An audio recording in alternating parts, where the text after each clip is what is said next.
Hola a todos, ya lo habéis visto en el título. En el día de hoy vamos a ver la solución a un examen oficial de agentes de Hacienda, concretamente el correspondiente al de promoción interna del año pasado, el de la oferta de empleo público del año 23. Por motivos de no hacer el vídeo demasiado largo, bueno, pues he decidido dividirlo en dos partes. Ahora este es el correspondiente a la primera parte, los 5 primeros supuestos prácticos, las cinco primeros apartados. Y en el siguiente vídeo, que aparecerá en 2 o 3 días, pues tendréis la segunda parte del examen. ¿Por qué es interesante revisar cómo ha ido en años anteriores, qué tipo de planteamientos ha hecho el tribunal y qué es lo que han propuesto o qué es lo que han planteado como ejercicio en esta segunda parte, digamos, de la evaluación de la oposición? ¿Por qué es importante revisar estos exámenes?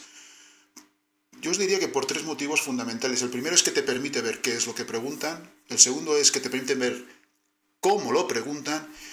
Y después, lo más importante de todo, que a ti te permite avanzarte y ver cómo tú vas a enfocar, cómo vas a encarar cada una de las preguntas en función del formato que suelen preguntar. Cómo te preparas a ello. Porque ya digo, la preparación de antemano, familiarizarte de antemano con la dinámica del examen aquí es fundamental, sobre todo teniendo en cuenta que el factor tiempo en estos exámenes no es que sea fundamental, no es que sea esencial, no es que sea importante, es crítico. Pero cuando digo crítico, crítico del palo, ¿sabes? Cuando hay un accidente y dicen ha habido 3 heridos y 2 están en estado crítico, crítico de ese palo. Aquí, si no gestionas bien el tiempo, si no estás familiarizado con el formato del examen, palmas. Por muy bien que te sepas el temario, aunque seas el mayor experto del mundo en derecho tributario español, palmas por falta de tiempo, porque no es posible gestionar bien este examen si no estás familiarizado con el formato. Entonces, ya digo, con esa idea en mente, pues vamos a revisar, aunque sí que es verdad que hoy en estos vídeos, digamos, para ver o revisar o dar la solución a este examen en concreto, el objetivo no es hablar de gestión del tiempo, el objetivo es ver cómo las preguntas se responden en función de lo contenido en el temario, y ya dejaremos para otro vídeo, pues si toca, pues algún tipo de recomendación en cuanto a gestión del tiempo y cómo abordar determinados tipos de preguntas. Ya digo, eso no toca hoy. Por lo demás, en la descripción del vídeo os he dejado los diferentes capítulos del mismo en función de los apartados que tocamos, con las diferentes temáticas que se abordan en cada uno de ellos, para facilitar que podáis volver al vídeo pues a repasar en unas semanas en función de lo que os interese en cada momento.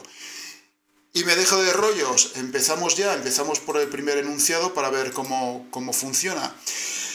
Vamos allá, enunciado número 1. Por cierto, no lo he dicho, en este examen, de los 30 apartados, 9 son tipo test. Ya sabéis que para este año el tipo test ha desaparecido del examen de turno libre, no así el de promoción interna. Da igual, no importa. Es importante que los reviséis también, porque igualmente os sitúan sobre la pista del tipo de pregunta que suelen hacer, qué temas se abordan y cómo las podemos abordar. Además de que os sirve también de repaso para determinados temas que, además, como vais a ver, salen mucho. Bueno, hecho el inciso, vamos a ello. Don Matías, enunciado 1. Don Matías es un empresario cuyo importe neto de la cifra de negocios en los ejercicios 19 y 20 ha superado los 600.000 euros y que determina el rendimiento neto de su actividad económica por el método de estimación directa normal. El día 15 de marzo de 2024 se le notifica un requerimiento dictado por el órgano de gestión tributaria competente, donde se le comunica el inicio de un procedimiento de comprobación limitada referido al impuesto de la renta de las personas físicas del ejercicio 22.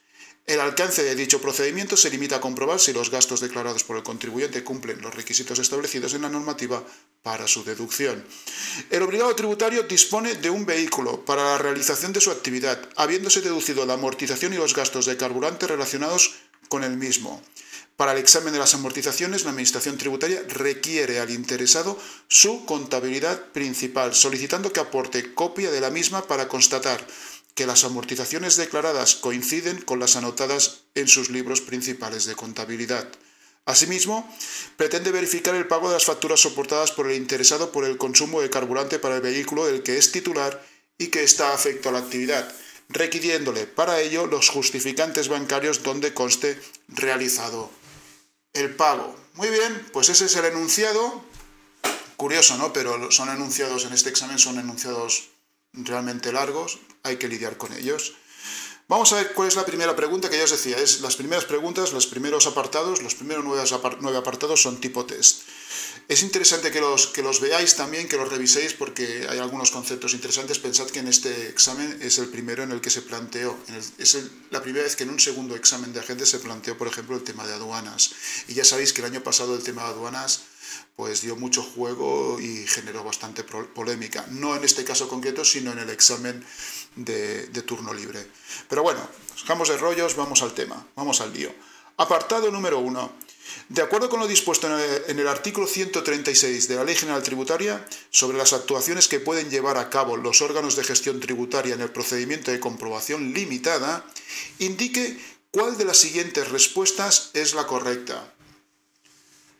Una recomendación, no es el caso, pero hay veces que en el enunciado, por los datos que te dan en el enunciado ya del apartado del supuesto, tú ya podrías elucubrar, ya podrías plantearte cuál es la respuesta correcta, la podrías deducir. A poco que podáis, cuando eso sea posible, hacedlo. Hacedlo porque después lo único que tendréis que ver es si algunas de las respuestas, algunas de las alternativas que te ofrecen, coincide con la que tú te has planteado previamente. Eso es una posibilidad. Cuando esto no es así, como es el caso, porque directamente tienes que seleccionar cuál es la respuesta correcta o la incorrecta, es decir, las tienes que leer todas, lo que sí que puedes hacer es ir haciéndote una composición de lugar a medida que las vamos leyendo. Vamos a verlo. Nos preguntan las actuaciones que pueden llevar a cabo los órganos de gestión tributaria en el procedimiento de comprobación limitada y nos piden que seleccionemos la correcta. La A. Los órganos de gestión tributaria no tienen facultades para el examen de la contabilidad del órgano del obligado tributario. Bueno, pues esta es falsa. Sabemos que sí, porque así lo dice el 136.2 de la Ley General Tributaria, donde vienen expuestas, digamos, las actuaciones que los órganos de gestión pueden realizar en el curso del procedimiento de comprobación limitada. La A está mal. La B. Los órganos de gestión tributaria podrán examinar la contabilidad limitándose a constatar la coincidencia entre lo que figure en la misma y la información que obra en poder de la Administración tributaria. Bueno, pues esta tiene buena pinta, porque esto es exactamente lo que pone en el 136.2 de la Ley General Tributaria. Entonces, bueno, pues ya la tenemos. Vamos a leer las demás para acabar de descartar y para acabar de quedarnos tranquilos. En su caso, el examen de la contabilidad impedirá una ulterior comprobación de las operaciones en un procedimiento de inspección. Esto es falso, porque precisamente el 136.2 precisamente lo que nos dice es justo lo contrario. Y vamos a ver la alternativa D. Los órganos de gestión tributaria podrán examinar la contabilidad y demás registros exigidos por la norma tributaria sin ninguna limitación. Esta es falsa, la limitación es la que hemos visto en la opción B. De manera que, bueno, pues ya lo tenemos, es la opción B, la correcta. Ahí tenéis, digamos, la transcripción de lo que dice el artículo 136.2 de la Ley General Tributaria en su apartado, en su letra C. Muy bien, vamos a ver el siguiente. Ya estáis viendo que es curioso, pero este examen es tirando a raro, porque ya veréis que combina preguntas complicadas con preguntas bastante sencillas, como por ejemplo la que hemos visto. Si conoces el procedimiento de comprobación limitada y el procedimiento de comprobación limitada lo tenéis que conocer, y lo tenéis que conocer muy bien, porque se pregunta mucho, es de los más importantes de la oposición a nivel de qué es lo que se pregunta. Como lo vais a conocer y lo vais a conocer muy bien, pues estas preguntas son relativamente sencillas. Vamos a esta. De acuerdo con lo dispuesto en el artículo 136 de la Ley General Tributaria, seguimos con el mismo artículo. El artículo 136 de la Ley General Tributaria es de los artículos estrella de nuestra oposición. Sobre las actuaciones que pueden llevar a cabo los órganos de gestión, en realidad es la misma pregunta que antes, pero lo que cambian son las alternativas. Preguntas. Los órganos de gestión tributaria podrán solicitar al obligado tributario la justificación documental de operaciones financieras que tengan incidencia en la base o en la cuota de una obligación tributaria. Esta es correcta. Esta está bien. Tal cual. ¿Por qué? Porque esto es lo que dice el 136.3. Los que os conocéis el artículo ya lo sabéis, lo dice así, tal cual. Esto es literal. Vamos a ver el resto. Los órganos de gestión tributaria podrán requerir a terceros información sobre movimientos financieros del obligado tributario. Falso. De hecho, dice todo lo contrario, que no se podrá hacer. La C. Los órganos de gestión tributaria no podrán solicitar al obligado tributario la justificación documental de operaciones. Esta es falsa. ¿Por qué? Porque la correcta es la A, que hemos dicho que sí que pueden. Entonces, la D. Los órganos de gestión tributaria podrán requerir a terceros información sobre movimientos financieros en aquellos casos en los que la normativa propia de cada tributo así lo prevea. No, esto es falso, esto no está en ningún sitio, esto se lo han inventado. Entonces hemos dicho que la respuesta correcta era la A. Y aquí tenéis la transcripción de la norma. Ya lo estáis viendo, es decir, de momento lo que hemos visto, los dos apartados que hemos visto nos están preguntando sobre un procedimiento típico que debemos conocer muy bien porque es uno de los procedimientos estrella y nos están haciendo preguntas, no voy a decir fáciles, pero que es que debemos conocer, porque ya digo, el artículo 136 es de aquellos que nos tenemos que aprender de manera prácticamente literal. Vamos al apartado 3. Este apartado, veréis que este tiene su miga. No tiene su miga desde el punto de vista de la dificultad de seleccionar la respuesta correcta, pero aquí la dificultad está en que yo considero, y esto es una opinión muy personal, no lo saquéis de contexto, personal, una opinión personal mía, y yo solo me represento a mí mismo. Esta pregunta debería ser impugnable y debería haber sido anulada. Vamos a ello. En función de lo dispuesto en los artículos 136 y 138 de la Ley General Tributaria, en relación, seguimos con el procedimiento de comprobación limitada, indique cuál de las siguientes afirmaciones es correcta. Ya digo, para mí no lo es ninguna, pero bueno, vamos a ir paso a paso. Las actuaciones de los órganos de gestión tributaria se llevarán a cabo en las oficinas públicas, no pudiendo desarrollarse fuera de las mismas oficinas en ningún caso. Esto es falso.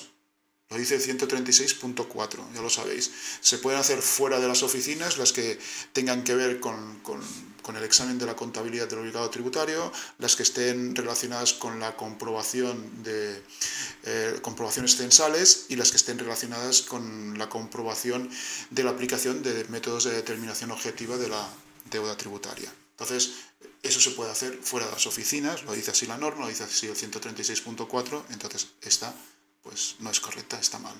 La B. Los órganos de gestión tributaria podrán efectuar actuaciones fuera de las oficinas públicas siempre que no se refieran al examen de la contabilidad del obligado tributario. Esta es falsa, porque precisamente el examen de la contabilidad es uno de esos supuestos en los que el órgano de gestión, en el curso de un procedimiento de comprobación limitada, puede salir fuera de las oficinas de la Administración Tributaria. La C.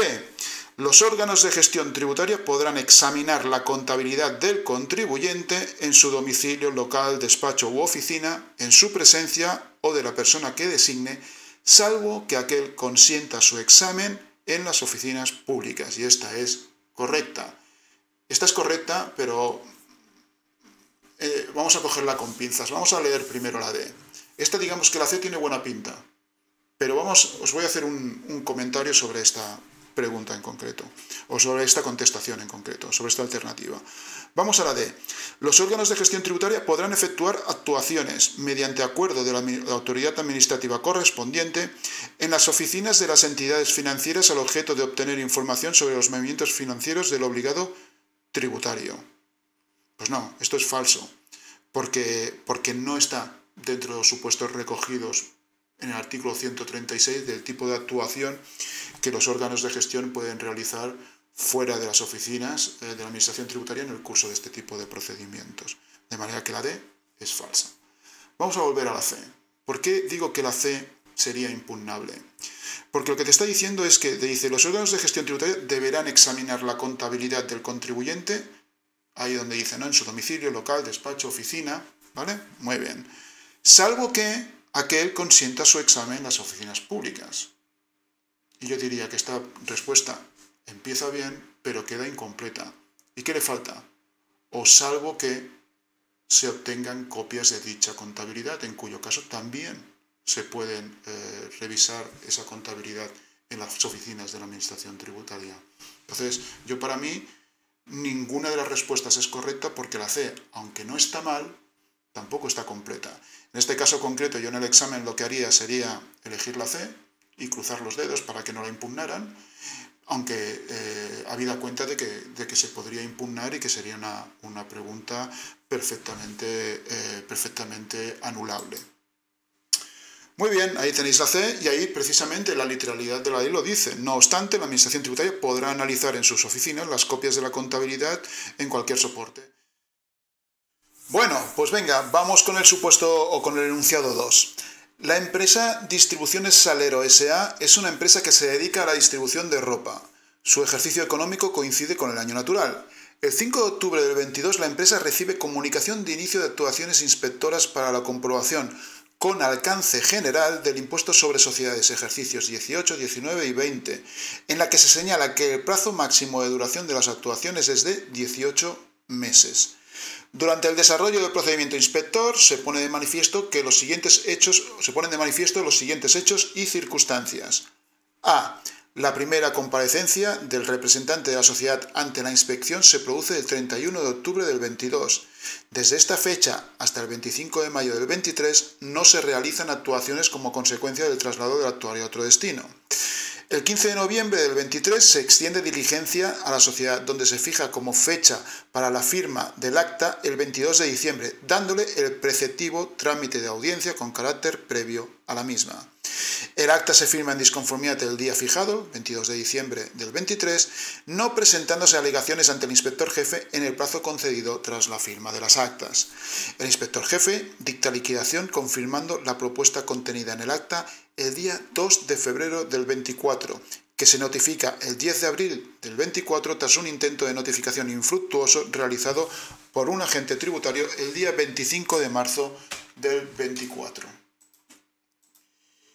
Con fecha 10 de noviembre del 23, la entidad ingresa a través de la presentación de declaraciones complementarias correspondiente al impuesto sobre sociedades de los ejercicios 18, 19 y 20, idénticas cantidades a las que resultaron del ejercicio del acuerdo de liquidación, dictado por la inspección. Por otra parte, con fecha 1 de abril del 24, la entidad recibe comunicación del inicio de actuaciones inspectoras para la comprobación del impuesto sobre el valor añadido, cuarto trimestre de ejercicio 23. El alcance de las actuaciones es parcial, limitado a la comprobación del IVA de importación. Bueno, lo del IVA de importación lo veremos después. Vamos a dejar el supuesto aquí y vamos a ver la primera pregunta que nos hacen. Apartado 4. Y vamos a hacer eso que hemos dicho, vamos a intentar ir resolviéndolas a medida que nos vamos encontrando con el tema. En relación con las actuaciones de comprobación relativas al impuesto sobre sociedades y de acuerdo con lo previsto en el artículo 150 de la Ley General Tributaria, relativo al plazo de la duración de las actuaciones, determine cuál de las siguientes afirmaciones es correcta. Artículo 150, antes hemos visto el 136, artículo 150 de la Ley General Tributaria, que es otro de los artículos estrella, es decir, ya veis que nos están preguntando cosas, en este caso, hasta aquí, digamos, muy trending, ¿no? A. Al incluirse el plazo de duración del procedimiento, se producirá la caducidad del mismo, pudiendo iniciar uno nuevo la Administración Tributaria dentro del plazo de prescripción de las deudas. Falso. Falso, porque el artículo 150 de la Ley General Tributaria nos dice que el procedimiento inspector no caducará, ¿vale? No caduca, vaya. Entonces, la A es falsa. La B. El ingreso realizado por el obligado tributario durante el procedimiento a través de las declaraciones extemporáneas tendrá el carácter de espontáneo. Y esto no es cierto. También nos lo dice el artículo 150, que en ningún caso tendrán el carácter de espontánea este tipo de ingresos, como también nos lo dice el artículo 87 del REGAT. Lo que nos dice el artículo 150 de la Ley General Tributaria es que tendrán esa consideración en caso de incumplimiento. Pero aquí todavía no hemos visto si hay incumplimiento o no, ¿vale? De manera que en principio esta la tendríamos en stand-by a expensas de ver si hay incumplimiento o no. C. El derecho a determinar la deuda tributaria correspondiente al impuesto sobre sociedades del ejercicio 2008 se entenderá prescrito por el transcurso del plazo de 4 años desde la finalización del plazo para la presentación voluntaria de las declaraciones. Pues parecido al anterior, dependemos un poquito de ver si se ha cumplido el plazo del procedimiento o no. Entonces vamos a verlo después. Y finalmente la D nos dice, no se ha producido el incumplimiento del plazo de duración del procedimiento al haberse efectuado un intento de notificación del texto íntegro de la resolución dentro del plazo de 18 meses. Hombre, si fuera así, pues esta sería correcta, porque es lo que nos dice el artículo 150.2 de la Ley General Tributaria. Vamos a ello, vamos a revisar un poquito, vamos a ver, con los datos del enunciado vamos a establecer si ha habido cumplimiento del plazo o no lo ha habido. Lo primero que debo haber notado es que en principio las circunstancias que nos dan, en las letras A, B, C y D, no hay ninguna circunstancia que nos haga presuponer que se ha dado ninguna circunstancia, ninguna causa de suspensión ni de extensión del plazo del procedimiento, que es lo que están previstos en los artículos 150, apartados 3, 4 y 5 de la Ley General Tributaria. Teniendo eso en cuenta, ¿qué es lo que debemos hacer? Debemos buscar la fecha de inicio, la fecha de duración y, evidentemente, la fecha de terminación del cómputo, ¿vale? Entonces, la primera fecha la tenemos al inicio, es el 5 de octubre del 22. El plazo de duración nos lo han dado, son 18 meses. Teniendo eso en cuenta, si a 5 de octubre del 22 le sumamos 18 meses, pues nos da el 5 de abril del año 23, ¿vale? Entonces, lo he dicho mal, 5 de abril del 24, perdonad, 5 de abril del 24. La forma más fácil de hacerlo, esto me lo he saltado, la forma más fácil de hacerlo es, te dan la fecha, tienes que sumar 18 meses, sumas 12, entonces 5 de octubre del 22 le sumas 12, 5 de octubre del 23, y ahora le sumas los 6 restantes, noviembre, diciembre, enero, febrero, marzo y abril. Y esto nos lleva al 5 de abril del año 24. Entonces, ¿dónde tenemos que ir a buscar la fecha de finalización? Pues al final de todo, abajo del todo, a la letra D. El inspector jefe dicta liquidación confirmando la propuesta contenida en el acta el 2 de febrero del 24, que se notifica el 10 de abril del 24. Si no nos dicen nada más, esta es la fecha, la notificación, el 10 de abril del 24. Como tenemos de fecha límite hasta el 5 de abril del 24, pues aquí evidentemente estaríamos en un caso de incumplimiento. Pero ¿qué es lo que nos dicen? Que esta notificación se produce tras un intento de notificación infructuoso realizado por agente tributario el 25 de marzo del 24. ¿Y qué nos dice el artículo 150? El artículo 150 nos dice que a los solos efectos de entender cumplida la obligación de notificar en plazo la resolución del procedimiento, se dará por válido un primer intento que contenga el texto íntegro de la resolución. De manera que, teniendo eso en cuenta, en este caso sí que se habría cumplido el plazo del procedimiento porque se ha producido ese intento antes del 5 de abril, concretamente el 25 de marzo del año 24. Entonces, con eso en cuenta, teniendo todo eso en cuenta, la respuesta correcta sería la D, que es lo que hemos comentado. Muy bien, seguimos. Siguiente apartado, el 5.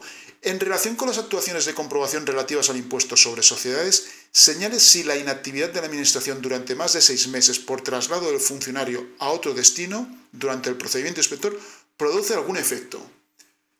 Este es el tipo de pregunta que os comentaba antes, que podrías ya poder responder sin tener que leer las alternativas. La respuesta es que no. No tiene ningún tipo de efecto. ¿Por qué? Porque no es ninguna de las causas de suspensión ni de los motivos de extensión del plazo recogidos en el artículo 150 de la Ley General Tributaria, que es el que de alguna manera regula todo lo que tiene que ver en materia de plazos con el procedimiento inspector. De manera que ya rápidamente lo que tenemos que buscar es la alternativa, la respuesta que confirme nuestra propuesta o nuestra idea de por dónde tienen que ir los tiros, ¿vale? Entonces, A. El plazo de inactividad de la inspección tributaria por más de 6 meses durante la tramitación del procedimiento conllevará la no interrupción de la prescripción. No, esto no es así. Es decir, esto no sé dónde lo han sacado, pero eso no nos suena a ninguno que en el 150 de la Ley General Tributaria esté así establecido. B. No se podrá iniciar un procedimiento sancionador al no haber transcurrido más de 6 meses desde el inicio del procedimiento inspector. Bueno, el plazo previsto para poder iniciar un procedimiento sancionador empieza a contarse desde el momento en que se notifica, en este caso, la resolución del procedimiento, no desde que se inicia, de manera que esta tampoco es correcta. El plazo de inactividad de 6 meses no producirá efectos en el procedimiento inspector. Pues esta tiene muy buena pinta, porque esto es así. es decir, la inactividad, digamos, de la administración por sí misma, a no ser que haya algún tipo de causa que la justifique, pues tal como está aquí planteada, pues no nos da una causa de suspensión ni de extensión del plazo. Y D, no se producirá el devengo de intereses de demora por el plazo de inactividad de la Administración tributaria durante más de 6 meses hasta que se realicen nuevas actuaciones frente al obligado tributario. Esto está literalmente inventado y sale de la nada, no existe ningún precepto en la Ley General Tributaria que nos diga esto, de manera que nuestra apuesta, nuestra solución es la C, como no podía ser de otra manera. Fijaros cómo ayuda mucho, ¿no? Tener preestablecida una idea que diga, bueno, pues aquí la solución tiene que ir por aquí, vamos a ver dónde la encuentro. ¿Qué más? Y aquí es donde vamos, pues bueno, fijaros, ¿no? Tenemos lo que os decía al principio, un supuesto de aduanas. Este es el primer supuesto de aduanas que se planteó en el segundo ejercicio de agentes, en este caso dentro de lo que es el ejercicio o el examen de promoción interna. También se planteó en el de turno libre. Os debo decir que el ejercicio de turno libre era un pelín más difícil, más complicado que este, porque en este caso se da una casuística, lo vais a ver. En realidad aquí lo que te van a acabar pidiendo es que calcules la base imponible del IVA de importación, que por cierto es una cosa que personalmente considero que estaba fuera del temario, no estaba en convocatoria. Pero bueno, dejando esa parte, ahora sí que lo está, lo debemos conocer, lo debemos dominar, y es un tipo de ejercicio que no tiene mayor complicación cuando lo conocemos.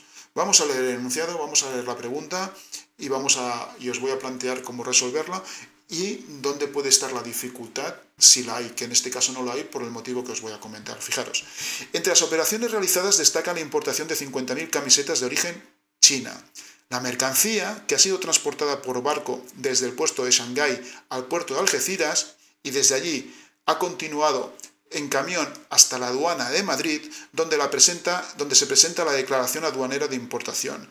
El importador presenta, junto con dicha declaración, la factura de compra con los siguientes datos: descripción de las mercancías, camisetas manga larga, cantidad 50.000 unidades, precio por unidad 3,90 euros, total a pagar 195.000 euros, es decir, que nos lo calculan y todo, las condiciones de entrega sobre el barco en puerto de Shanghái, es decir, esto, las condiciones de entrega FOB, lo que te viene a decir es que el fabricante te entrega la mercancía en el puerto, en este caso en el puerto de Shanghái, y a partir de ahí es el comprador el que se hace cargo de todos los costes derivados del transporte, en este caso desde China hasta España, hasta el puerto de Algeciras.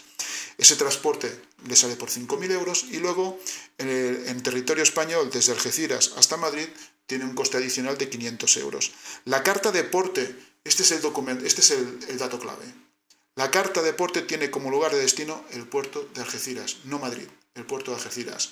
Y eso es muy importante a efectos de IVA. Miraos el artículo 83 de la ley de IVA, porque lo que nos dice es que vamos a tener que considerar todos los gastos en los que incurra el comprador hasta el lugar de destino dentro de la Unión Europea o dentro de la Unión, y en este caso, además, y así lo dice la ley del IVA, es el que aparece en la carta de porte. El tipo de arancel aplicable es del 10% y el tipo de IVA aplicable es del 21%. Con estos datos, solo con estos datos, digamos, ya os digo, es decir, la pregunta que nos van a hacer es que calculemos la base imponible del IVA. Lo tenéis ahí en función, digamos, de los datos que nos dan y sabiendo, digamos, que el valor de las mercancías en aduana pues se calculan de acuerdo con lo previsto en el artículo 70 del Código Aduanero de la Unión. Entonces, teniendo todo esto en cuenta, nos dan estas 4 cifras. Aquí sí o sí, y da igual que te lo pongan en tipo test o que te lo pongan en pregunta de desarrollo, pues tienes que realizar los cálculos, a no ser que te la quieras jugar. Muy bien, entonces, antes de realizar los cálculos, que ahora los veréis, a nivel conceptual, ¿qué forma parte de la base imponible del IVA? En primer lugar, el valor de las mercancías en aduana, tal cual, y esto se calcula en función de lo que dice el artículo 70 del Código Aduanero de la Unión, que nos dice que vamos a tener lo que ha pagado el comprador, más, en este caso, como es él el que se hace cargo de estos costes, los costes de transporte. Muy bien, ese es uno. Ese es un primer punto. Un segundo concepto que forma parte de la base imponible del IVA, los tributos. Los tributos que se paguen, digamos, como consecuencia precisamente de la importación, sin incluir, evidentemente, el propio IVA. Es decir, que vamos a tener que calcular el arancel y el arancel también va a formar parte de la base imponible del IVA. Y finalmente, lo que también nos dice el código, o sea, el artículo 83 de la ley del IVA, es que vamos a tener que considerar el transporte, el gasto del transporte hasta el lugar de destino de las mercancías, tal como aparezca en la carta de porte. De aquí es donde puede haber a veces un poquito de pollo, porque hay veces en que el lugar de destino dentro de la Unión no coincide con el punto de entrada. O sea, el punto de destino, tal como aparece en la carta de portes, no es no coincide con el lugar de destino, con el lugar de entrada dentro de la Unión. Y al no coincidir es donde tenemos que hacer algún cálculo adicional. Y es donde hay que jugar bien con los conceptos. Pero fijaros que en este caso es muy sencillo, porque coinciden. El lugar de entrada dentro de la Unión es el puerto de Algeciras. El lugar que aparece en la carta de portes es el puerto de Algeciras. De manera que a efectos de IVA, lo que venga después no nos interesa. Nos da igual que de Madrid se vaya de Madrid a Zaragoza y de Zaragoza haga, no sé, la vuelta ciclista por España. Me da igual. Es decir, nosotros nos quedamos en Algeciras y de ahí ya no pasamos. De manera que la respuesta, la solución es la A, que son 220.000 euros, que ¿dónde salen? El valor en aduana, hemos dicho, los 195.000 euros que paga el comprador, más los 5.000 euros de gasto en transportes que asume él. ¿Por qué? Porque el fabricante le ha dejado la mercancía en Shanghái. Más, lo hemos dicho, los impuestos, en este caso el arancel es del 10% sobre el valor en aduanas, son 200.000, 10% son 20.000 euros. Y después los gastos de transporte hasta el lugar de destino, que en este caso es cero, porque ya los hemos considerado. Eso también es otra de las cosas que nos dice el artículo 83 de la ley del IVA. No duplicamos costes. Aquellos costes que ya están integrados en el valor en aduanas no los volvemos a considerar. Bueno, pues seguimos con el enunciado número 3. Doña María presenta autoliquidación por el impuesto de la renta del año 22 con fecha 20 de junio del 23 con un resultado a ingresar de 2.000 euros que efectúa mediante cargo en cuenta de su titularidad. Con posterioridad, el 5 de noviembre del 23 se le notifica el inicio de un procedimiento de comprobación limitada por parte de la Administración Tributaria, que finaliza con la notificación de una liquidación provisional el 18 de enero del 24 de 1.500 euros, ya que doña María se aplicó la deducción por maternidad sin tener derecho a ella, al haber cumplido su hijo la edad de 4 años en el año 22. Dicha cuantía líquida no es ingresada en los plazos previstos en el 62.2 de la Ley General Tributaria. Como consecuencia de ello, se notifica providencia de apremio al contribuyente en fecha de 8 de abril del 24 para el ingreso de la deuda tributaria. El 20 de abril, doña María satisface la totalidad de la deuda que no fue ingresada en periodo voluntario y el recargo correspondiente. Por otro lado, continúo, el 17 de febrero del 24 se le notifica acuerdo de derivación de responsabilidad por deudas de la empresa Nonina S.A., de la que es administradora desde el año de su fundación. La cantidad debida por la sociedad corresponde a una liquidación derivada de una acta de disconformidad por el impuesto sobre sociedades del ejercicio 20, por un importe de 8.000 euros, y el acuerdo de imposición de sanción que se dictó como consecuencia de dichas actuaciones, en el que se sancionó a la sociedad por una infracción muy grave por importe de 4.800 euros. La regularización se realizó como consecuencia de determinados ingresos por ventas que no fueron declarados por la entidad, acreditándose que doña María no realizó los actos necesarios para el adecuado cumplimiento de los deberes tributarios de la sociedad. Teniendo en cuenta los datos anteriores, nos preguntan, apartado número 7. Determine cuál era el plazo que tenía el obligado tributario para efectuar el pago de la deuda tributaria que resultó del procedimiento de comprobación limitada en periodo voluntario, conforme al artículo 62.2 de la Ley General Tributaria. Antes de leer las alternativas, hagamos una cosa, calculémoslo, porque esto es una de las cosas, digamos, relativamente sencillas, digamos, que deberíamos poder hacer todos sin mayor dificultad. Buscamos el dato que nos interesa, nos dicen que la notificación de la liquidación provisional se produjo el 18 de enero del 24. ¿Qué es lo que nos dice el 62.2 para el cálculo del plazo de pago en periodo voluntario de deudas liquidadas por la Administración? Bueno, en el caso de que la notificación se produzca en la segunda quincena del mes, pues el plazo irá desde la fecha de notificación hasta el día 5 del segundo mes posterior, y si este no fuera hábil, pues el inmediato hábil siguiente. Es decir, en este caso nos iríamos al 5 de febrero, no, sería el segundo, al 5 de marzo. Sería 5 de marzo del año 24. Muy bien. ¿Y esta cuál sería? Pues sería la respuesta B, desde la fecha de recepción de la notificación hasta el 5 de marzo, o si este no fuera hábil, hasta el inmediato hábil siguiente. Fácil.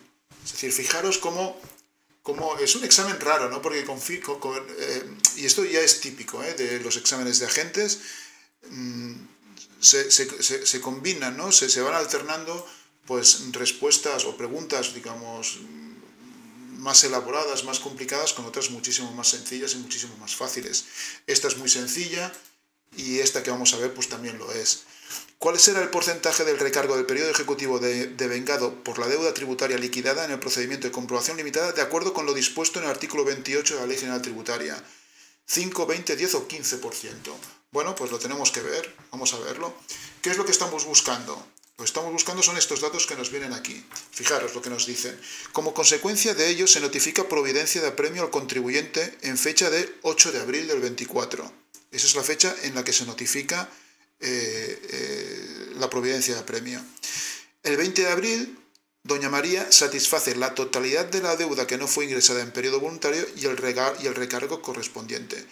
Lo primero que tenemos que decidir o que tenemos que establecer es si en este caso la contribuyente realizó el pago dentro del plazo establecido para ello, que es el previsto, como ya sabéis, en el 62.5 de la Ley General Tributaria.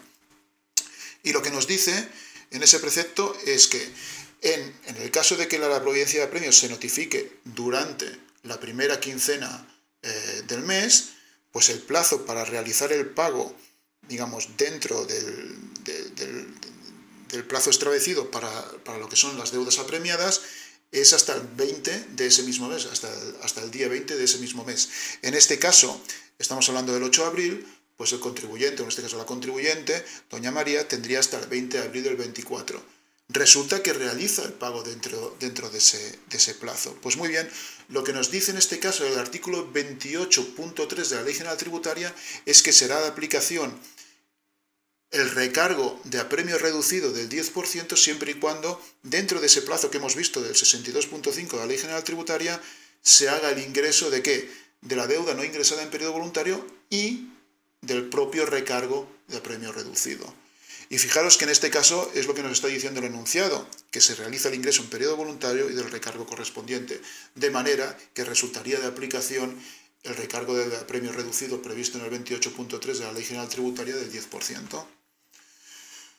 Entonces la respuesta sería la C. Y ahí tenéis, digamos, el precepto en el que nos basamos.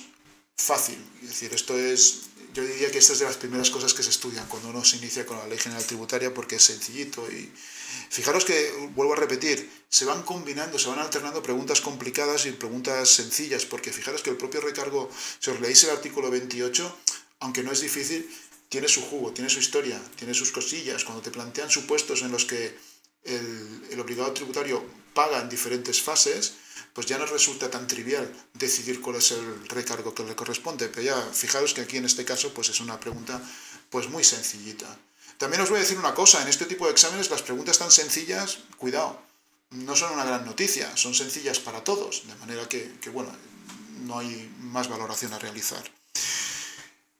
Siguiente pregunta, apartado 9. Indicar qué grado de responsabilidad es exigible a doña María como administradora de la sociedad nonina o nónina S.A. de acuerdo con el artículo 43.1a de la Ley General Tributaria.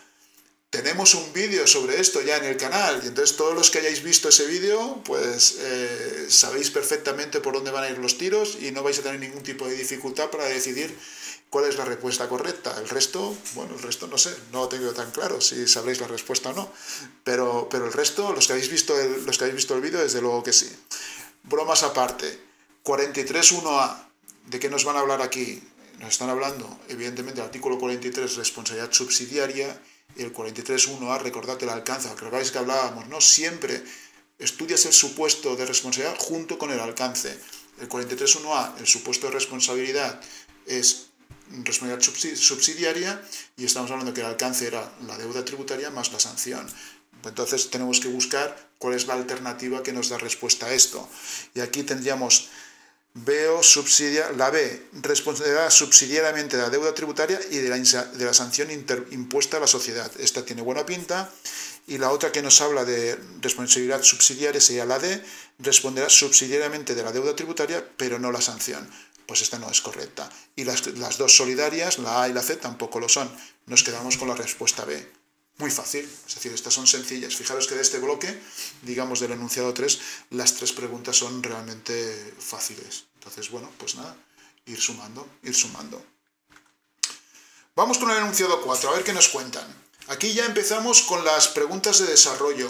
Aquí lo que sí que intentaré será ir rápido, os diré rápidamente cuál es el sentido de la respuesta y también os diré básicamente en función de qué artículos de la Ley General Tributaria o del reglamento que toque, pues basamos la respuesta e iré avanzando. Y luego los que ya queréis pues ver cómo está redactado, pues le dais a pausar al vídeo y lo veis. No vamos a leer todas las respuestas, porque tampoco creo yo que os aporte mucho, ¿no? Entonces, venga, vamos. Enunciado 4. Doña Amanda y don Benito son una pareja sin vínculo matrimonial que convive con sus 2 hijos en común, Carlos, de 7 años, y Diana, de 2. Doña Amanda es directora del departamento contable de la multinacional XYZ y percibe un sueldo íntegro anual de 45.800 euros. Tiene unas retenciones de 10.150 euros y unos pagos a la seguridad social de 3.580 euros. La pareja y sus hijos viven en una vivienda arrendada por X, Y y Z. El alquiler mensual son 680 euros. X, Y, Z cede a doña Amanda el uso de la vivienda como retribución en especie. Dicha vivienda tiene un valor catastral de 134.258 euros que fue objeto de revisión en 2014.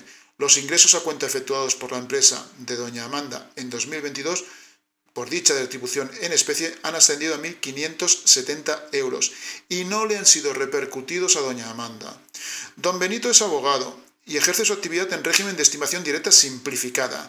Declara unos ingresos netos de 58.624 euros.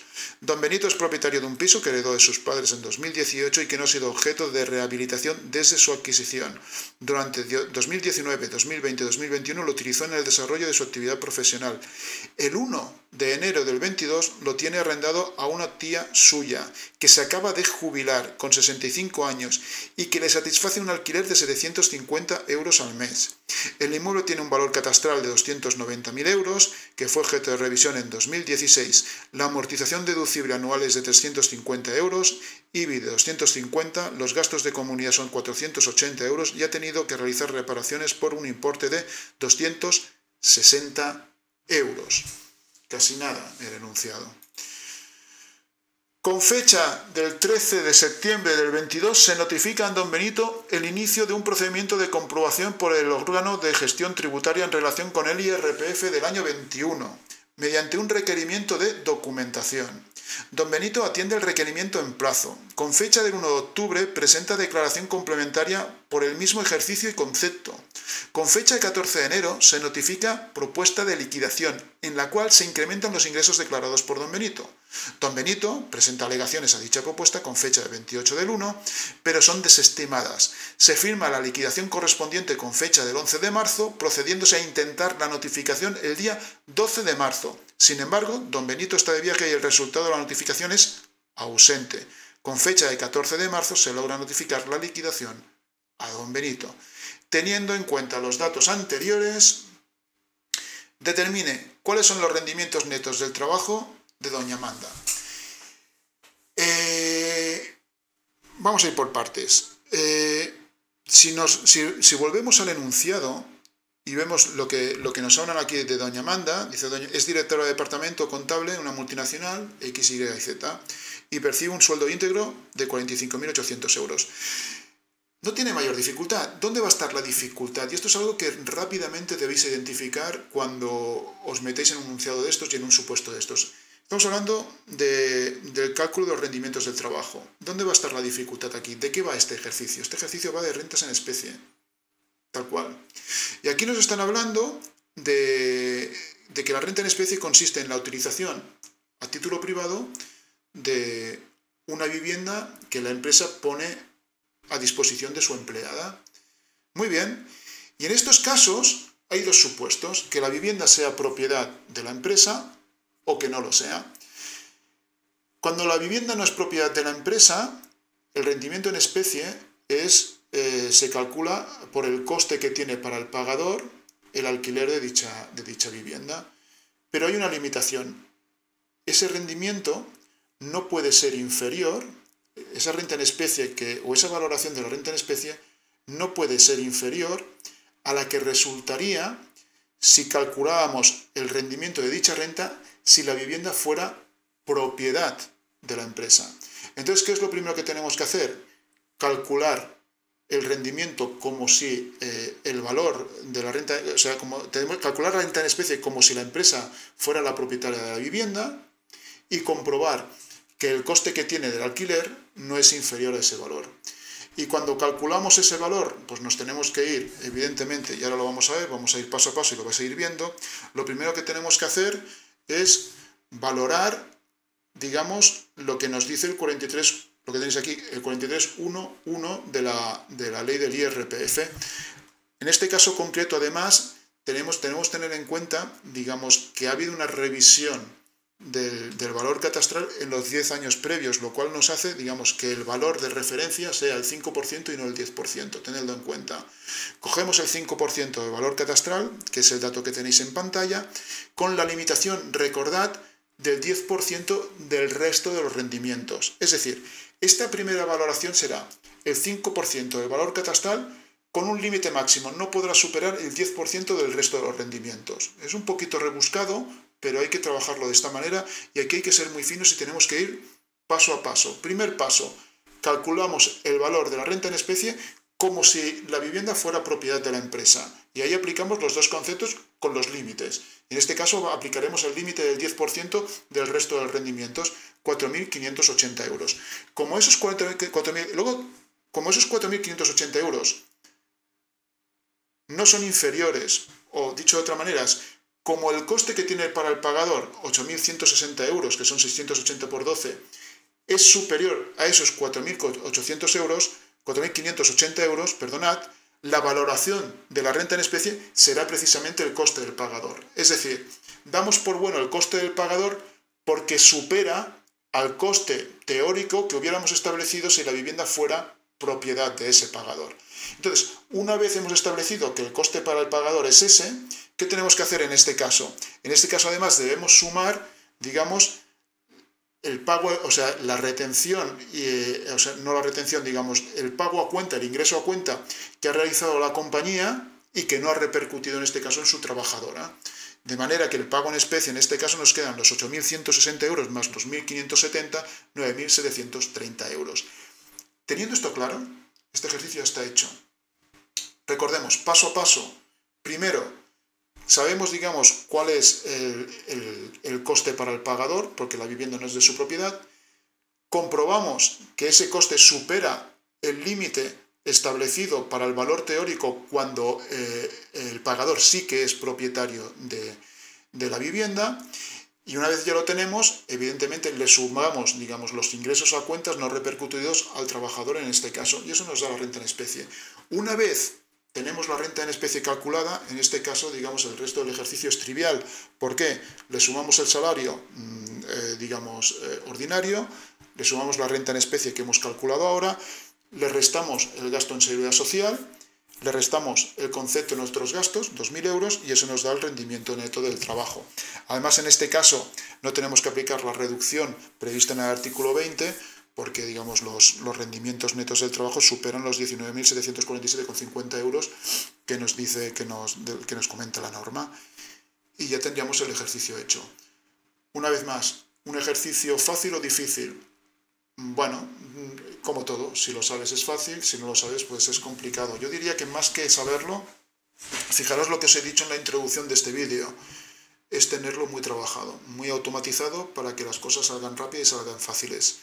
Aquí hay un tema que me preocupa en este supuesto y me preocupa en otros muchos supuestos de este examen, que tiene que ver con el tipo de operación que te obligan a realizar.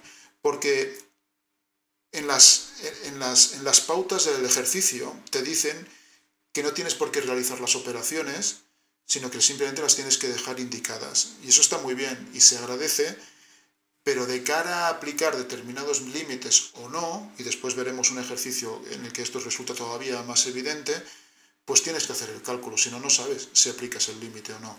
Entonces yo en este caso yo creo que hay cosas que el tribunal se puede ahorrar, como poner cifras tan rebuscadas para un valor catastral. Los números redondos son muy fáciles de calcular, muy fáciles de establecer, te facilitan el trabajo y al final te permiten evaluar si la persona conoce o se sabe la materia sobre la que está trabajando o no. Entonces aquí ya casi que lo que se está valorando es la capacidad como para hacer determinadas operaciones de manera rápida, teniendo en cuenta que esto no es un ejercicio para evaluar la capacidad matemática de las personas, sino para evaluar su conocimiento de la normativa tributaria, en este caso, la del IRPF. Pues bueno, yo creo que se pueden plantear los supuestos mejor. Y ya digo, y con carácter general me parece, ya digo, un buen examen.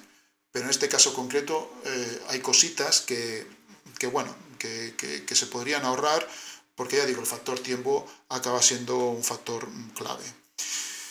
Apartado 11. Calcule los rendimientos netos que percibe don Benito provenientes del inmueble arrendado. Nota, se recuerda que la normativa a aplicar es la vigente en la fecha de celebración del examen.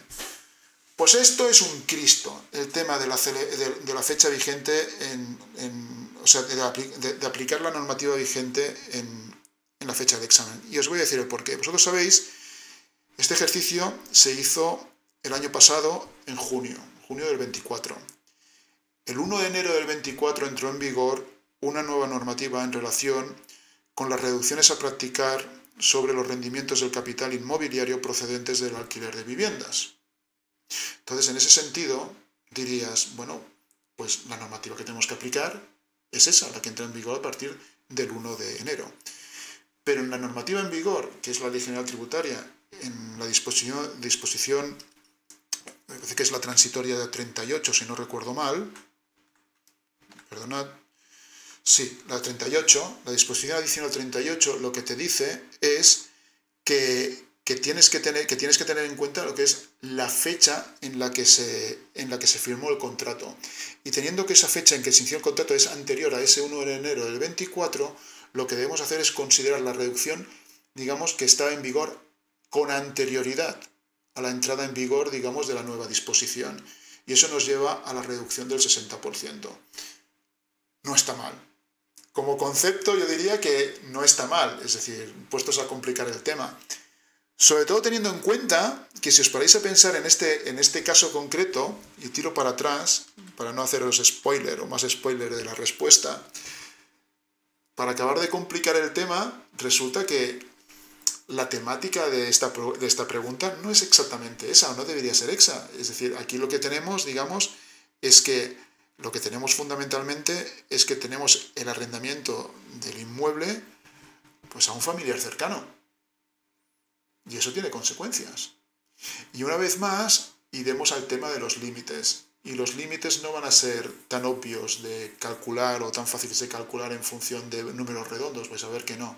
Entonces, una vez más, considero que es el tipo de ejercicio en el que, si lo que se quiere es evaluar la capacidad del opositor en función de su conocimiento del derecho tributario, en este caso de la ley del IRPF, pues hay mejores fórmulas. Pero bueno, el ejercicio como tal me parece un ejercicio muy correcto y salvada, digamos, lo que es la ambigüedad propia de decir, bueno, tenemos que tener en cuenta la normativa vigente en el momento del examen. Dejando eso aparte, la normativa vigente en el momento del examen lo que te dice es que te tienes que ir a la normativa anterior. Poca broma, ¿no? Como concepto rebuscado. Pero bueno, dejando eso aparte, pues es un ejercicio que no debería llevar o conllevar mayor dificultad. Tenemos por un lado los ingresos y tenemos, por otro lado, tenemos lo que son los costes. No me voy a extender en ello, es decir, porque no hay ningún tipo de problema en ese sentido. Recordad que la parte de las reparaciones y los costes financieros van al mismo grupo, y hay unas limitaciones en ese sentido que tienen que ver con los rendimientos íntegros positivos, y que cuando los superamos, pues lo que quede pendiente, digamos, de desgravar o de considerar como gasto deducible, lo podemos deducir en los periodos siguientes. Pero aquí no aparece nada de eso, es decir, que desde ese punto de vista es un supuesto bastante sencillo. Tenemos ingresos y tenemos gastos, todos estos gastos son deducibles, nos los dan, no tenemos que calcular amortizaciones. Pues bueno, ahí tenéis lo que acaba pasando, lo que acabamos teniendo. Son, bueno, 7.660 euros de rendimiento neto del capital inmobiliario. Como estamos hablando de una vivienda, pues tenemos que aplicar la reducción prevista del 60% en aplicación de la disposición adicional 38 de la ley del IRPF, pero tenemos que recordar lo que hemos dicho, que estamos hablando, digamos, que se lo hemos alquilado a un pariente cercano, y el artículo 24 de la ley del IRPF lo que nos dice es que en esos casos el rendimiento el rendimiento ya reducido no puede ser inferior al que nos surgiría o al que nos resultaría de aplicar la normativa propia de la imputación de rentas prevista en el artículo 85, imputación de rentas inmobiliarias prevista en el artículo 85 de la ley del IRPF. La calculamos y resulta que la renta imputada sería de 3.190. Dado que 3.190 supera lo que hemos calculado anteriormente, volvemos atrás, que eran 3.064, pues entonces es el rendimiento, en este caso, del inmueble arrendado, lo acabamos calculando en función de esto, en función de la renta imputada.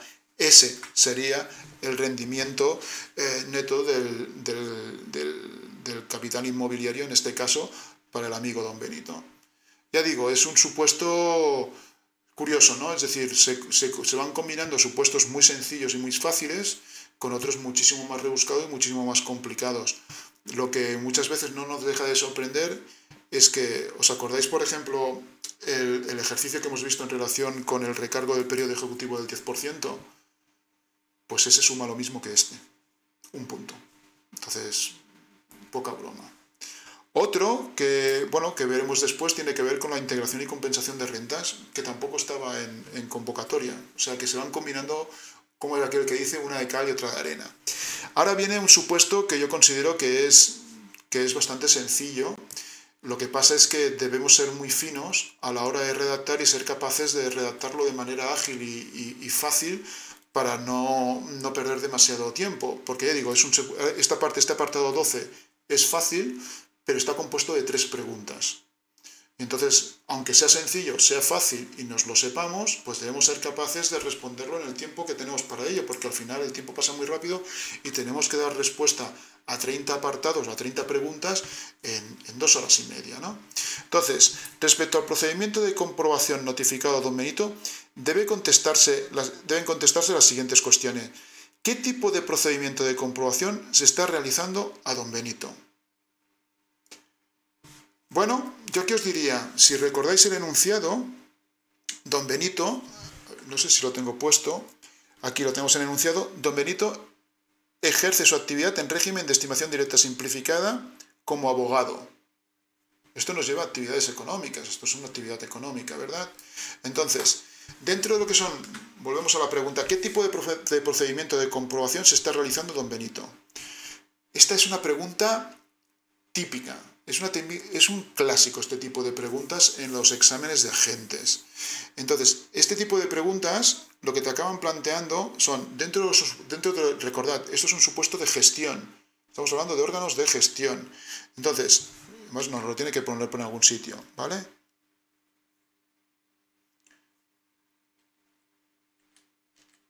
Perdonad un momento. Tiro para atrás. Ahí lo tenemos. Fijaros, el 13 de septiembre se notifica a don Benito el inicio de un procedimiento de comprobación por el órgano de gestión tributaria. Entonces, don Benito, que es abogado, que tributa por actividades económicas y al que se le ha iniciado un procedimiento de gestión, nos preguntan, ¿Qué procedimiento de gestión? Dentro de los procedimientos de gestión, a nivel de comprobación, digamos, de la situación o del estado tributario, digamos, del obligado tributario, tenemos fundamentalmente dos procedimientos, porque aquí no entraría lo que es la comprobación de valor.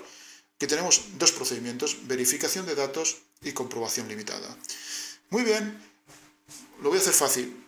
Teniendo en cuenta que el artículo 131 de la Ley General Tributaria, 131D de la Ley General Tributaria, 1D de la Ley General Tributaria nos dice que en los diferentes supuestos en los que se plantean la posibilidad de iniciar el procedimiento de verificación de datos, el procedimiento de verificación de datos no aplica en el momento en que haya que solicitar aclaración sobre datos relativos a los introducidos, a los consignados por el obligado tributario en sus declaraciones o autoliquidaciones cuando se trate de actividades económicas, pues solo por eso ya no aplicaría el procedimiento de verificación de datos y nos deberíamos ir al procedimiento de comprobación limitada. Y fundamentalmente eso es lo que nos están pidiendo, que digamos, nos están pidiendo, digamos, comprobación limitada porque verificación de datos no aplica porque estamos ante un supuesto de actividades económicas. Entonces, ya digo, este es muy sencillito, es un clásico, pero debemos ser capaces de responderlo rápido y bien. ¿Por qué? Porque en un único apartado nos han puesto tres preguntas, ¿vale? Entonces, ya digo, comprobación limitada. ¿Cuál es el plazo máximo de duración de este procedimiento? ¿Se ha cumplido dicho plazo en el caso indicado? Tanto comprobación limitada como verificación de datos, digamos, la normativa la normativa reguladora del tributo nos derivan directamente al 104 de la Ley General Tributaria y el 104 nos dice que si la normativa reguladora del procedimiento no nos da plazo alguno, pues ese plazo será de 6 meses. Bien, pues ese es el plazo que tendremos en este caso. Como la fecha de inicio es el 13 de 9 del 22, pues la 9 sería septiembre, octubre, noviembre, diciembre, enero, febrero, marzo. Nos iríamos al 13 de marzo del año 23. Y eso es lo que tenemos que responder. 13 de marzo del 23, como se realiza una primera notificación, un primer intento de notificación el 12 de marzo, esto recuerda mucho a lo que hemos visto anteriormente con el procedimiento inspector. Pues bueno, pues aquí se entendería cumplida la obligación de resolver en plazo. En el procedimiento inspector, esto viene recogido en el artículo 150 de la Ley General Tributaria. En este caso, no estamos en procedimiento inspector, estamos en un procedimiento de comprobación limitada, tenemos que ceñirnos a lo que nos dice el artículo 104 de la Ley General Tributaria. El artículo 104 de la Ley General Tributaria nos dice eso, que a los meros efectos de entender cumplida la obligación de resolver en plazo, valdrá con poder justificar, poder acreditar un primer intento de notificación en plazo que incorpore, que contenga el texto íntegro de la resolución. Entonces, en este caso, pues consideraríamos que sí, que se ha cumplido el plazo precisamente por lo que estamos comentando. ¿Vale? ¿Qué más? ¿Cuáles son los efectos de la presentación por parte de don Benito de una declaración complementaria por el mismo concepto y ejercicio? Una vez más, tenemos una pregunta que se parece a la que hemos visto en el procedimiento inspector. Lo que pasa es que aquí, evidentemente, no nos tenemos que ir al 150 de la Ley General Tributaria, no estamos hablando de procedimiento inspector. Esto lo vamos a resolver directamente con el artículo 87 del REGAT. ¿Y qué es lo que nos acaba de decir? Pues bueno, ese artículo, el artículo 87 del REGAT, lo que nos dice es lo que tenéis en pantalla, que no se va a iniciar un procedimiento de devolución y que no se van a derivar los efectos previstos en el artículo 27 y en el artículo 179.3 de la Ley General Tributaria. Punto. Eso es lo que nos dice. Entonces, eso es lo que tenemos que responder en este caso. Y que además, y eso es lo que nos dice el 87.5 del REGAT, lo que nos dice es que todo ello se debe entender sin perjuicio de que los datos y la información contenida en esa autoliquidación o esas autoliquidaciones se podrán tener en cuenta en el curso del procedimiento, en este caso de comprobación limitada. Y ya está. ¿Qué es lo que nos está diciendo este artículo? Ya aprovecho un poquito para hacer un poquito de análisis, un poquito de reflexión. ¿Qué nos dice el artículo 87 cuando dice que no, digamos que en ningún caso iniciarán un procedimiento de devolución ni producirán los efectos previstos de los artículos 27 y 179.3? ¿A qué efectos se refiere? Pues a los efectos a los que se refiere es a la imposición de sanciones. Recordad, aquellos que hayáis estudiado el artículo 27, el artículo 27 de la Ley General Tributaria nos habla de los recargos por declaraciones temporáneas sin requerimiento previo. Son unos recargos. Aquí lo que te están diciendo es que no se va a proceder a aplicar dicho recargo. Entonces, eso desde un punto de vista del obligado tributario podría ser visto como algo positivo, pero en realidad no lo es, porque esos recargos son bastante escuetos y lo que implican es que la exigencia del recargo del 27, del artículo 27 de la Ley General Tributaria, lo que implica es que no se van a poder exigir o no se van a poder imponer sanciones por el mismo concepto. Lo que te están diciendo aquí es, no te vamos a exigir o no se te va a exigir el recargo por declaraciones temporáneas del 27. ¿Por qué? Porque se te van a poder aplicar sanciones. Y ambas cosas no son compatibles. Y lo mismo pasa con el 179.3. El 179.3 de lo que nos acaba diciendo nos habla de la regulación voluntaria. Cuando un obligado tributario regulariza voluntariamente su situación tributaria, no incurre en responsabilidad y por lo tanto no incurre en infracción y por consiguiente no se le puede aplicar sanción. Entonces, lo que nos viene a decir el artículo 87, así lo tenéis que interpretar, es eso. Es decir, una vez se inicia un procedimiento de aplicación de los tributos, cuando el obligado tributario, después de iniciado el procedimiento, presenta una autoliquidación o una declaración por el mismo concepto y por el mismo periodo que está siendo objeto de comprobación, pues bueno, pues ni se va a iniciar un procedimiento de devolución, ni se va a beneficiar de la presentación de esa declaración, de esa autoliquidación, para que no se le pueda imponer sanción. Simplemente es eso, interpretarlo de esta manera. Es muy importante cuando estáis estudiando estos conceptos que aprovechéis cuando una norma hace referencia o cuando un artículo hace referencia a otro, que lo vayáis y lo miréis, porque eso os ayudará, digamos, a relacionar conceptos. Y cada vez que relacionáis conceptos, lo que estáis haciendo es afianzar ese conocimiento y esos contenidos dentro de vuestro cerebro. No lo olvidéis, es un tema importante.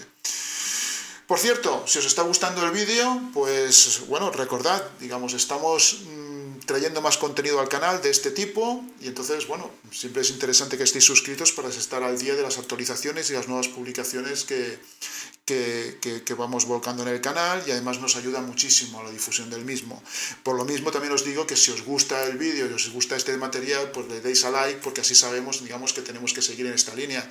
Y si no os gusta este tipo de contenidos, pues nos lo podéis dejar en la sección de comentarios o me podéis mandar un mensaje a través de la página de contacto en nuestra web diciendo, bueno, cómo os gustaría que fueran estos contenidos, o si existe algún tipo de contenido, algún tipo de temática que os gustaría que tocáramos, porque bueno, siempre es algo que podemos valorar, desarrollar. Y bueno, me dejo de rollos y vamos al último enunciado que vamos a ver en este vídeo, que es el enunciado número 5, ya sabéis, la segunda parte del examen lo veremos en otro vídeo. Y venga, vamos a ello. La empresa HIJ, dedicada a la fabricación de objetos decorativos, adquirió en el año 2021 una maquinaria por importe de 200.000 euros, más 42.000 euros de IVA. La empresa HIJ aplica la regla de prorrata, que en 2021 fue del 54%. En esta empresa trabaja don Francisco Martínez como responsable del departamento de administración. Don Francisco ha obtenido durante 2022 las siguientes rentas. Entonces aquí nos plantean todas las rentas que han obtenido, ya sabemos por dónde van a ir los tiros. Don Francisco tiene las siguientes partidas pendientes de compensación provenientes de ejercicios anteriores y nos los plantean aquí. Los que hayáis visto el vídeo de integración y compensación de rentas en el IRPF ya sabéis lo que nos van a preguntar, ¿verdad? Entonces, bueno, pues veremos qué respuesta le damos a ello. Pero vayamos paso a paso. Primera pregunta, explicar las actuaciones a realizar en relación con el IVA deducible de la maquinaria y efectuar los cálculos que procedan en los siguientes casos. Si el porcentaje de prorrata en 2022 es del 65%. Antes de continuar, ¿sobre qué nos están preguntando aquí? Aquí nos están preguntando, es un ejercicio, es un caso típico, digamos, de deducción, en el caso de prorrata, de bienes de inversión. Recordad, ¿qué es un bien de inversión? Y esto lo tenéis no, aquí no aparece, no os lo puse. Bueno, lo tenéis en el 108 de la ley del IVA. El bien de inversión es un bien tangible que la empresa adquiere con el objeto de utilizarlo como como instrumento de trabajo, como medio de producción, como medio de explotación, con el ánimo además, con el objeto además de que permanezca, digamos, en los activos de la compañía por una duración superior a un año. Eso es un bien de inversión. Entonces, cuando la empresa aplica la regla de prorrata, lo que te dice la normativa es que tienes que seguir un procedimiento para regularizar las deducciones que se practiquen a lo largo de un periodo determinado. Un periodo determinado que son 5 años, es decir, que son el periodo en el que se adquiere el bien de inversión más los 4 periodos siguientes, o de 10 años estamos hablando de otro tipo de activos, como serían los activos inmobiliarios. Activos inmobiliarios aparte, nos vamos a centrar en este supuesto. Entonces, ¿cómo funciona el tema? ¿Cuál es el procedimiento? Y eso también lo tenéis, digamos, ya digo, no os lo he puesto aquí, pero aquí, digamos, lo tenéis explicado en el 109, el artículo 109 de la ley del IVA. Entonces, ¿cómo funciona? Tú calculas, digamos, la deducción en el año de adquisición en función, digamos, del porcentaje de deducción que sea aplicable en ese ejercicio, el porcentaje de prorrata, ¿vale? Luego, cuando tienes que proceder a regularizar en los siguientes años. Cuando el porcentaje de deducción del año que tienes que regularizar no supere en un 10% al porcentaje que tuviste que aplicar en el momento de adquisición del bien de inversión, si no supera ese 10% no tienes que hacer absolutamente nada. Pero si lo supera, entonces tienes que calcular la deducción que sería aplicable en ese momento, en el periodo que estás regularizando. Entonces, calculas la diferencia con respecto a la deducción que se aplicó en el momento de la compra y lo que te dé esa diferencia se divide entre 5. Y entonces, bueno, y esa es la deducción que tienes que practicar en ese periodo de regularización. Importante, en estos supuestos son muy importantes los signos, ahora lo veréis. Si en el periodo que estás regularizando el porcentaje de deducción es superior al que aplicaste cuando adquiriste el bien de inversión, pues lo que tendrás es una deducción adicional a practicar. Si en cambio la deducción, el porcentaje de prorrata es inferior al que aplicaste cuando compraste el bien de inversión, pues lo que te saldrá será una deducción negativa, o lo que es lo mismo, un importe a ingresar o una deducción menor a practicar o a deducirte. Y fundamentalmente es eso. Vamos a ver los ejercicios que plantean aquí porque yo creo que nos van a acabar de clarificar cuál es el procedimiento, ¿vale? Además, es un muy buen ejercicio, incluso desde un punto de vista didáctico. De hecho, lo tenéis resuelto en el libro de exámenes resueltos, y también tenéis unos cuantos ejercicios de este estilo en el libro de supuestos, ¿vale? Entonces, ¿cómo funciona? Empezamos. ¿Qué nos dicen? Nos dicen, calcula, digamos, la deducción que deberías practicar si en el año 22 el porcentaje de prorrata fuera del 65%. ¿Cuál sería la regularización a practicar? Que es lo que te están pidiendo. Muy bien, para empezar, lo primero que tienes que hacer es comprobar, digamos, que hay un diferencial superior a 10 puntos respecto al porcentaje de deducción que fue aplicable en el momento de la compra, de la adquisición, digamos, del bien de inversión. Vamos a ello. Si el porcentaje en el 22 es del 65% y en el 21 fue del 54%, tenemos un diferencial de 11 puntos. Entonces, sí que aplica. Entonces, calculamos el IVA deducible en el momento de la compra, 22.680 euros. Calculamos el importe deducible en el año 22 con los mismos parámetros, pero aplicando la prorrata de ese año. Pasamos del 54 al 65, serían 27.300 euros. Fijaros que hubiera tocado una deducción superior, es decir, tendremos que deducir más. Entonces, calculamos la diferencia, que en este caso son 4.620, la dividimos entre 5, 924, pues bien, procederá a la práctica de una deducción adicional de 924 euros. Ya está. Cuando le pillas el tranquillo, es muy sencillo. ¿Qué pasaría si el porcentaje de prorrata fuera del 60%? Bueno, como si en el 22 es el 60% y en el 21 es el 54%, el diferencial es inferior a 10 puntos, no procede regularización alguna. Ya está, ningún tema. ¿Y qué pasaría si el porcentaje de prorrata fuera del 36%? Pues en este caso sí que procedería regularizar, porque tendríamos, fijaros, 38 puntos de diferencial, superan los 10 puntos. Pero fijaros que aquí, al contrario de lo que había pasado en la letra A, aquí lo que tenemos es que el porcentaje de deducción no es superior, es inferior, de manera que lo que tenemos que aplicar es una deducción inferior. Entonces, trabajamos de la misma manera, calculamos, digamos, el IVA deducible en el 21, 22.680 euros, el IVA deducible en el 22 con el nuevo porcentaje de deducción del 36%, nos da 15.120 euros. ¿Qué diferencial nos da?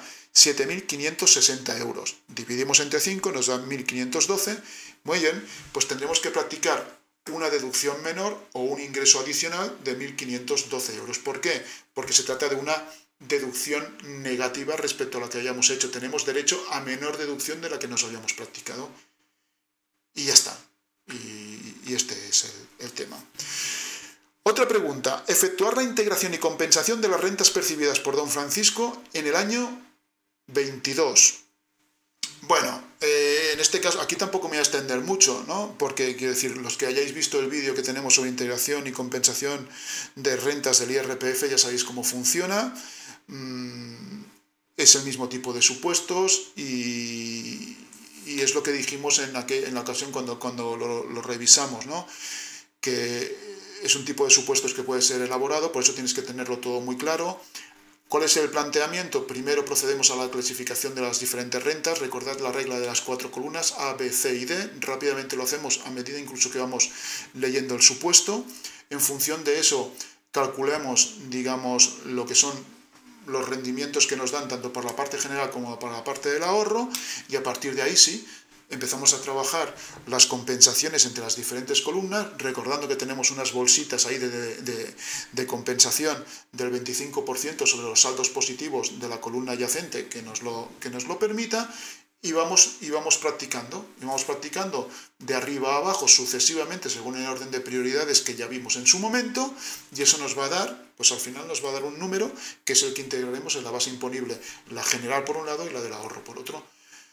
Explicado muy rápidamente es eso, ya digo, tenemos un vídeo solo sobre eso. En este caso concreto, pues estos son los rendimientos que nos plantean en el ejercicio. No me voy a extender más porque ya digo, es decir, no tiene más dificultad. Y entonces en este caso concreto, pues bueno, ¿qué es lo que tenemos que plantear a la hora de plantear? O sea, ¿qué es lo que tenemos que decir a la hora de plantear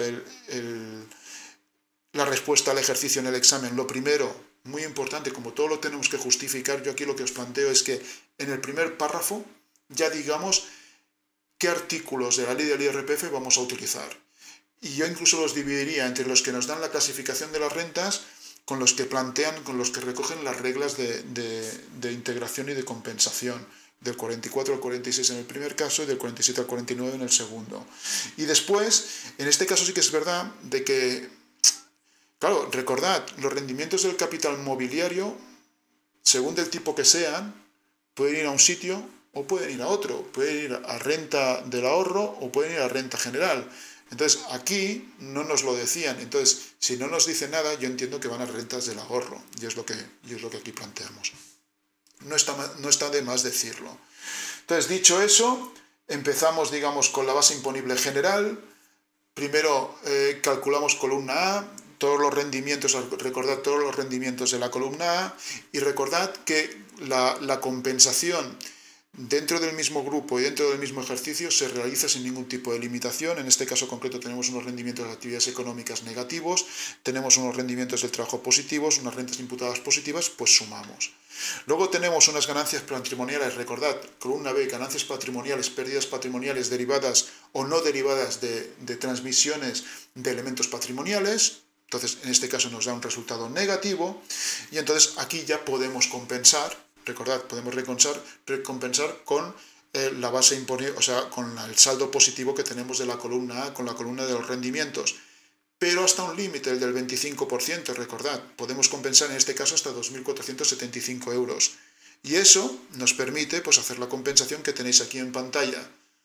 Cosas que me preocupan, una vez más, bueno, pues que son muchos números, son muchas operaciones a realizar. Sí que es verdad que te dicen que no tienes por qué hacerlas, que las puedes dejar indicadas, pero en la medida en que hay límites que tienes que calcular, pues yo no sé hasta qué punto es suficiente con dejarlas indicadas. Bueno, tenemos compensaciones de otros ejercicios, las realizamos. Como las compensaciones de otros ejercicios vienen de una columna diferente, recordad lo que decíamos, nos vamos otra vez a la bolsa que nos queda de pendiente de deducción o de deducible y vamos restando. En este caso es suficiente, tenemos de otros ejercicios 1.200 euros, nos quedaba en la bolsa de compensación 5.175, no hay ningún problema, lo deducimos todo y ahí nos queda la integración a realizar en la base imponible general. Estoy yendo muy rápido porque ya digo, tenemos un vídeo en el que se explica todo esto. Pero bueno, los que habéis visto el vídeo y lo habéis entendido, pues tenéis incluso la posibilidad de hacer un ejercicio adicional. ¿Qué más? Base imponible del ahorro. Funcionamos de la misma manera. Tenemos rendimiento del capital mobiliario, nos han dicho menos 950 euros, y luego tenemos las ganancias patrimoniales y las pérdidas patrimoniales que las compensamos directamente, derivadas en este caso sí de transmisión de elementos patrimoniales, que nos da un saldo positivo de 5.300 euros. ¿Qué vamos a hacer? Calculamos el 25% de esos 5.300 euros y a partir de ahí a compensar. Las compensaciones que vengan, en este caso de la columna C, recordad, aplicamos el límite. Las compensaciones que vengan de otros ejercicios, por ejemplo, de la columna, en este caso la columna D, ahí no hay límite ninguno y procedemos.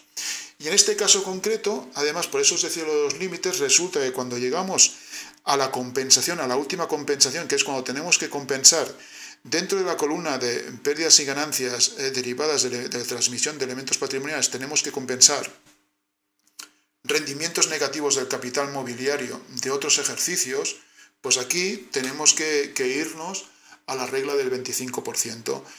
Y como hemos practicado anteriormente una otra compensación, pues resulta que cuando llegamos a este final, pues nos quedamos sin saldo suficiente que compensar y tenemos que ir al límite. De manera que nos quedan 300 euros pendientes de compensación. Claro, si no realizas el cálculo, pues a esto no llegas. O sea que en este caso concreto, para este tipo de ejercicios, tenemos que ser muy finos, tenemos que ser muy ágiles a la hora de realizar los cálculos. Pues no hay más tutía. Entonces, simplemente que tenerlo en cuenta o asumir que a lo mejor pues no se puede llegar a ese nivel de detalle, que tenemos simplemente que dejar indicada la operación y plantear el supuesto. Si esta cifra no llega o no supera esta otra, pues bueno, no se podrá compensar porque llegará el límite compensable. No sé, algo así. Pero que sepáis que bueno, es un tipo de supuesto que ya digo, para acabarlo de adornar el tema, yo personalmente considero, esto del año pasado no estaba en convocatoria, entonces yo no sé la gente que tuvo que hacer este examen cómo lo acabó solucionando. Pero bueno, ahora sí que está en convocatoria, negro sobre blanco, lo han incluido, entiendo que porque hubo problemas el año pasado, y bueno, ahora sí que nos entra, pues tenemos que saberlo, y tenemos que estudiarlo, y tenemos que ser capaces de dar respuesta a este tipo de supuestos, pues en un plazo muy razonable de tiempo. Si en vez de dedicarle 5 minutos a este supuesto que hemos visto le tenemos que dedicar 10, pues sepamos que van a ser 10 minutos que vamos a tener que recuperar en otro tipo de supuestos. No pasa nada, de eso va la gestión de tiempo en este tipo de exámenes, pero que seamos conscientes de ello. Enunciado 5, apartado 15, ya nos vamos a la última. Explicar qué tratamiento debe dar don Francisco a los atrasos que ha recibido de rendimientos del trabajo el 10 de marzo del 23. Mencionar si proceden recargos, intereses o sanciones sobre dichas cuantías. Este es otro supuesto clásico. Esto tiene que ver con el artículo 14 de la ley del IRPF. Y aquí yo os diría que, rápidamente, ¿qué nos dice con carácter general? ¿La regla general cuál es? Para rendimientos del trabajo. Pues el rendimiento del trabajo lo debemos imputar al ejercicio en el que sea exigible. Ya está, tal cual. Esa es la regla general. Ese es el 14.1 de la ley del IVA. Perdón, de la ley del IRPF. El artículo 14.2 de la ley del IRPF ya empieza, digamos, con los casos especiales.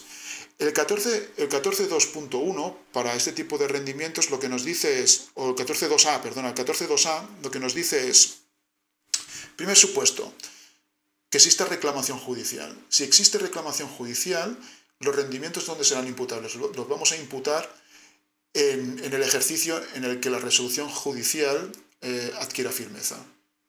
Tal cual.